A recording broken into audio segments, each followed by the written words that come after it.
نحمدہ ونصلی علی رسولہ الکریم اما بعد فاعوذ باللہ من الشیطان الرجیم بسم اللہ الرحمن الرحیم۔ تو آج ہم نور الذات سے ان چیزوں کا بیان پڑھیں گے جو غسل کو واجب کر دیتی ہیں، جن کے پائے جانے سے غسل واجب ہو جاتا ہے۔ فرماتے ہیں یفترض الغسل، فرض ہو جاتا ہے غسل بواحد، ایک کے ساتھ، من سبعۃ اشیاء، 7 چیزوں میں سے ایک بھی پائی جائے تو فرض ہو جاتا ہے۔ خروج المنی، منی کا نکلنا، الی ظاہر الجسدی، ظاہر جسم تک، اذن فصلہ، جب کہ جدا ہوئی ہو، ان مقرہ، اپنی ٹھہرنے کی جگہ سے، بشہوت، شہوت کے ساتھ، من غیر جماع، بغیر جماع کے، کہ منی کا نکلنا ظاہر جسم تک جب کہ جدا ہوئی ہو اپنے ٹھہرنے کی جگہ سے، شہوت کے ساتھ، بغیر جماع کے، شہوت کے ساتھ اپنے ٹھہرنے کی جگہ سے ظاہر جسم تک منی کا نکلنا، یہ بھی واجب کر دیتا ہے۔ وتواری حشفۃ، اور حشفہ کا چھپ جانا، وقدریہا، من مقطوعہا، اور اس کی مقدار کا چھپ جانا اس کے کٹے ہوئے کی جگہ سے، فی احد، کسی ایک میں داخل ہونے سے، سبیل آدمی کے دونوں راستوں میں سے، حی، زندہ، اور حشفہ کا چھپ جانا اور اس کی مقدار کا چھپ جانا اس کے کٹے ہوئے کی جگہ سے،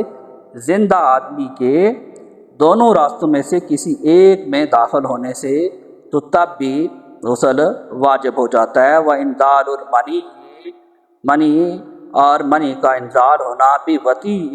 وطی کرنے کی وجہ سے، وطی کے ساتھ، میتتن اور بہیمتن، کسی میت یا چوپایا کے، اور منی کا انزال ہونا کسی میت یا چوپایا کے ساتھ وطی کرنے کی وجہ سے بھی، یہ بھی غسل کو واجب کر دیتا ہے۔ ووجود ماء رقیق، اور پتلے پانی کا پایا جانا، بعد النوم، سو کر اٹھنے کے بعد، اذا لم یکن ذکرہ منتشرا، جب کہ نہ ہو اس کا عضو مخصوص کھڑا ہوا، قبل النوم،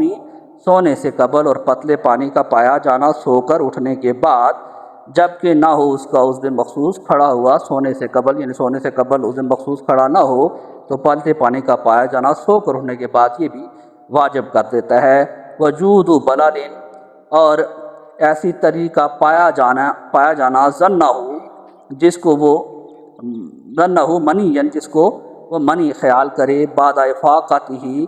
آرام پا لینے کے بعد، من سکرن و اغماء، نشہ یا بے ہوشی سے، اور ایسی طریقہ پایا جانا کہ جس کو وہ منی خیال کرے اس کے آرام پا لینے کے بعد، نشہ یا بے ہوشی سے، یعنی نشہ یا بے ہوشی سے آرام پا لینے کے بعد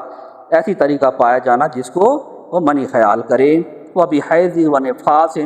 اور حیض و نفاس کے بعد بھی فرض ہو جاتا ہے۔ ولو حصلت الاشیاء، اگرچہ پائی جائیں اشیاء المذکورات، مذکورہ بالا چیزیں، قبل الاسلامی، اسلام قبول کرنے سے پہلے، فی الاصح، صحیح قول کی بنا پر، اور فرض ہو جاتا ہے حیض و نفاس کے بعد بھی غسل، یعنی اگرچہ پائی جائیں مذکورہ بالا جو اوپر بیان ہوئی ہیں چیزیں اسلام قبول کرنے سے پہلے، یعنی صحیح قول کی بنیاد پر، تو پھر بھی غسل فرض ہو جاتا ہے۔ وَيَفْتَرِضُ تَغْسِيلُ الْمَيِّتِ، اور یفترض فرض تغسیل المیت کفایتاً، اور میت کو غسل دینا فرض کفایہ ہے، کوئی ایک کر دے تو زندوں کے لیے یہ فرض ہے، کوئی ایک اس فرض کو ادا کرے تو ادا ہو جاتا ہے۔ وَيَفْتَرِضُ تغسیل المیت کفایتاً، اور میت کو غسل دینا فرض کفایہ ہے۔ صدق اللہ العظیم۔ اللہ تعالیٰ ہمیں سیکھنے، سمجھنے اور اس پہ عمل کرنے کی توفیق دے۔